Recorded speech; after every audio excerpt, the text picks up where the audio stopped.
If you do go on to enjoy today's video, please remember to hit that like button and of course subscribe for more content.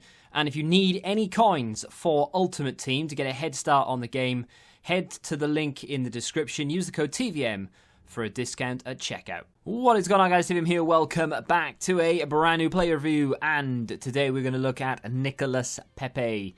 I think this guy, on paper at least, has a little something to offer for those who are looking to build a starter team. Now, unfortunately, he does only have a 2-star weak foot, which is what your eyes are drawn to initially. But he does have a high attacking work rate, 4-star skills. He's 6 foot, which in this FIFA is pretty good. We don't know body type or anything like that yet. In fact, we may not even find that out. I'm not sure whether that is information made readily available to Footbin. So I don't know whether that's going to be that important this year or not. But either way, good pace, 88 acceleration, 90 sprint speed. Am I the only one, by the way, who just doesn't like the look of this screen? I just think it's too dark. Last year it was white and you could actually read things. This year I find it very difficult to actually read the in-game stats on this screen. Whether the menus will change for the next-gen consoles as well, by the way, is something up for debate, because it happened in FIFA 14 from the PS3 to PS4, Xbox 360 to Xbox One. They changed the menus. They were from like a light color to a darker, like a charcoal color across the whole menu's changed. So they may do that again this year. Hopefully they do, because I can't stand looking at this screen all year. It's do my head in a little bit. But Pepe has good pace. We started off on that, then we went off on a tangent. 89 agility, 83 reactions, 85 dribbling, which is good. Unfortunately, low composure, and something that I've only just discovered yesterday, you can't increase the composure at all, no matter what chem style you use. I thought that the sniper of last year, so the finisher of this year, upped composure, but it doesn't. So I've just gone through all of them. Like sniper doesn't do it, finisher doesn't do it, basic doesn't do it, deadeye doesn't do it.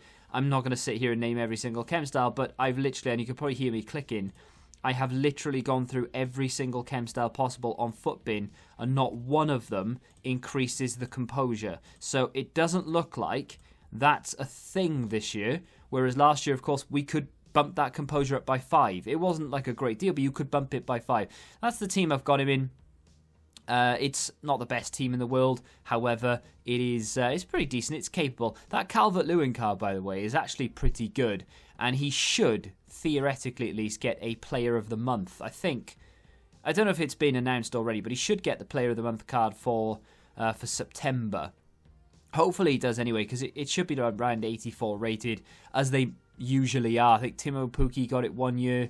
Was it Vardy that got it 1 year as well? Either way, they're all sort of in and around that 84 rating-ish, and they all tend to be really cheap. Early doors, you should be about 30k, which is nice. I'm definitely going to do it, even though I've said to myself this year, I am not going to do every single SBC possible. That is the new dribbling, or the new passing, the new run system. I don't know what it's called. I need to learn what it's called.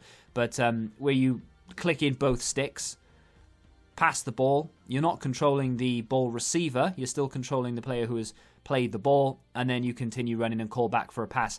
There is Pepe in on goal to score. Pretty nice finish from him, and that's the 4-star skills coming through. Skill moves this year can be very, very useful, and I think players with 5-star skills in particular will be far more desirable than they ever have been, because they're very usable, the 5-star skills. There are an awful lot of scenarios where skill moves are going to come into play. Rodrigo bursts into the penalty area here, plays it back post. Pepe is there to put it home. He scores a fair few goals for me, despite only having 77 finishing, and of course that low composure. The thing about the chem styles and not improving the composure, to me, suggests that composure is a very, very important stat that you may want to start paying a little bit more attention to when you pick up your players for not just the starter teams, but in general across the board for FIFA. Because every year EA make slight tweaks here or there to what chem styles do.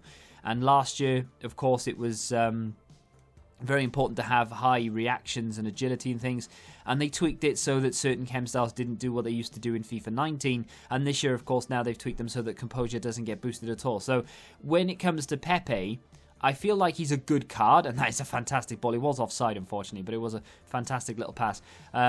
I find that with Pepe, he is a very good player, but that composure can sometimes let him down. And that, of course, is the downfall of not just Pepe, but a lot of other cards in the game. And it's something that you're not going to be able to improve. So maybe you want to take a little look at it and decide whether the composure is worth the sort of trade-off of other stats. But either way, he got himself a fair share of goals and assists, which I was very happy with. There are a few things wrong with the card that you just can't overlook, unfortunately. And the first one is, of course, the weak foot. For a midfield player, you might be able to get away with it. But as an attacking player and someone who may end up needing to hit the ball left or right-footed, unfortunately, he is left-footed and you can't use the right foot at all. He is very one-dimensional. And that is something, again, that is, unfortunately, you just can't improve it. There is no way to improve that weak foot. It would be really nice if there was some sort of training system within Ultimate Team. Nothing too crazy, so you could take like an 82 rated card to a 92, but it would be nice if you could maybe train him to get an extra 1-star weak foot, an extra 1-star skill moves, an extra 2 overall rating. Maybe you bump every stat by 2 or something. Just something quite linear, but just a little something to give you an incentive. You know, maybe if he plays over an 8 in a game, he gets himself a little upgrade, and then if he plays under an 8 in 2 games in a row, he loses that upgrade, you know, and then when you sell them on the market, it refreshes. Just something like that. Not just Pepe, but any card in the game. It would be really nice if that was a thing. But it's not, so you have to live with that 2-star weak foot. The strength is problematic as well. Yes, he's 6 foot, and he does have a decent amount of balance on him, but strength's not ideal. And of course, we've already talked about it, the composure combined with the finishing. Yes, he can score goals, but composure doesn't just go for shooting, it goes for passing as well. And especially if you're hitting or having to hit the ball on the wrong foot, and then the composure kicks in as well, it's just not ideal. Overall, he is a very good card, and there is a reason he's only 10, sort of 12k, and it's because of the problems that I've mentioned. Coman, for example, is 3 times the price of Pepe.